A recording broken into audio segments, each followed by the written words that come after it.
Chery, I believe they're either the second or first fastest growing car company in the world over the last 6 months.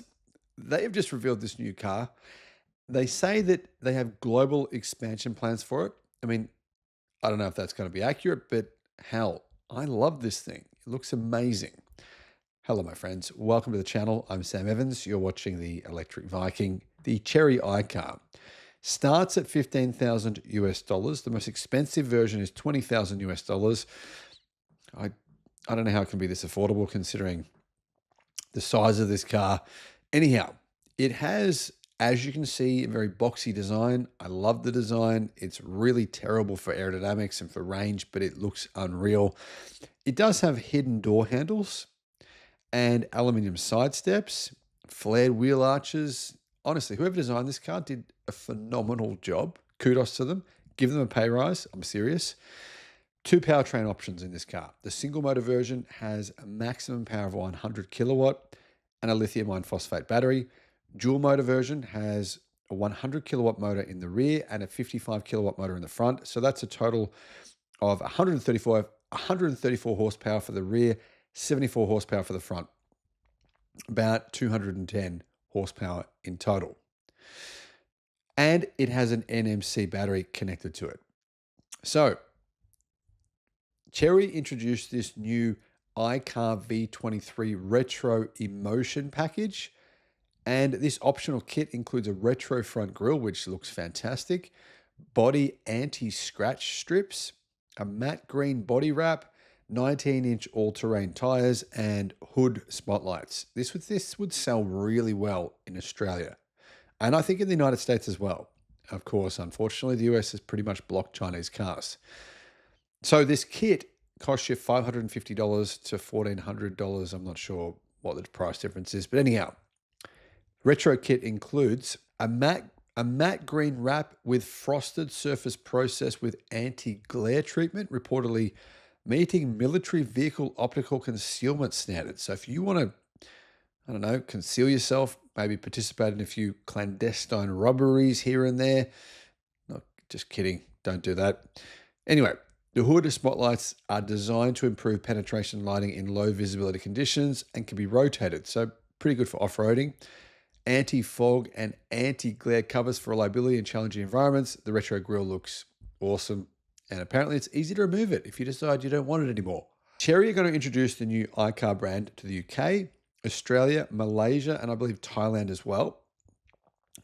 Apparently the brand name will be renamed to iCar, as in ICAUR, to avoid conflicts with Apple, which hold the iCar trademark, which is ridiculous considering Apple never even sold the damn thing.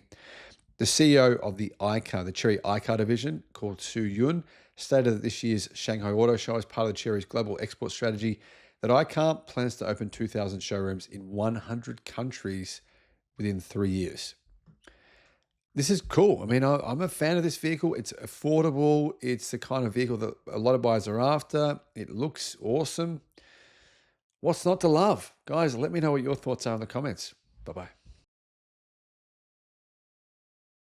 Hello everybody, Mark here today with the Electric Viking, and I'm bringing you another Chinese car, probably one of the coolest that there is. It is this, the iCar V23, which may come to Australia at some point. It'll be badged as a JQ if it makes it there. Let's turn the camera around, take a closer look, and I'll tell you more about it.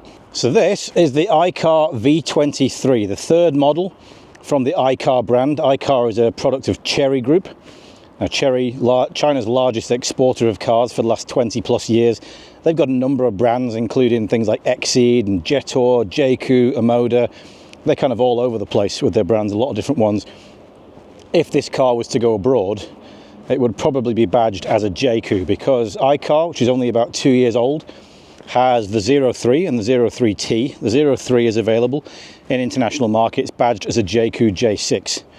And it's quite possible it will go to other markets than the ones that it's in at the moment, which I think is the Philippines and possibly Thailand or somewhere like that. As you can see, very funky design this. It's got a lot of kind of a mix of historical design and modern design.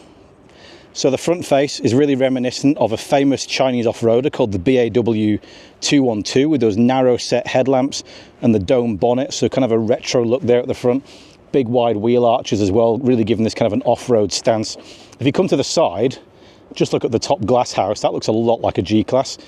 Very steeply rate windscreen, chiseled shoulder line on it, and then come to the back and it looks a bit more like a Land Rover Defender crossed with, again, a Mercedes-Benz G-Class at the back.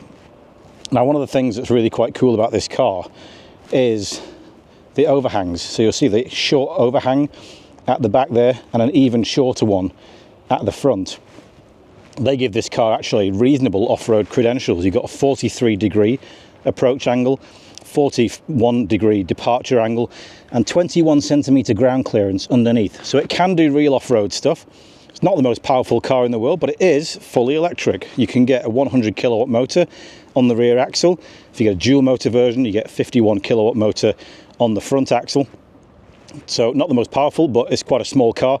Not as small as you think though. You're probably thinking something like an electric Jimny. Not quite. 4.2 meters long, 1.8 something meters tall. A Jimny is under 4 meters in terms of length. So it's not really a rival to the Jimny. Suzuki have still got a chance yet if they want to electrify their little family favorite. I'll show you a few more features about this car. So you've got your charging port here.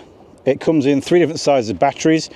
You can charge from 30 to 80% in less than half an hour. It's on a 400 volt platform, so not the most modern platform. You get some other cool features. This is like a modular box on here. You can actually replace that with a spot lamp, so you can do some off-road driving at night time. You can't actually lift the bonnet up. There's nothing in there, no frunk. You can't even lift it up. So I'm not sure what they're doing with the space under here.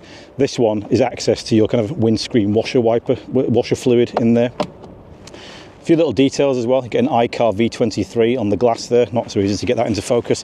You can touch your NFC card on the side here, or you can access the car via Bluetooth. You got portrait style mirrors on the side. They're a bit useless in terms of the width of their view. Pop out door handles here as well, and you get a rail on the bottom as well for, on standard as all cars, for getting into the car. You can also get a roof rack for up to 200 kilograms of weight on top with a big torch on the front as well. At the back, we've got this cool box here. You can't get into that from the outside. This is a 3rd level brake light up there, high level brake light. You get a side hinge door and a reasonable amount of space in there. iCar don't tell you how much space you get with the seats up, but these seats are 50-50. You can fold them completely flat. A lot of Chinese cars don't do that. 744 litres of space if they're folded completely flat, and you get 80 litres of space under the boot floor as well, if you want it, plus more space in this pocket here. So you can see that goes into that box in the back there to give you some extra storage, and some little mesh nets here and there to pop other stuff in as well.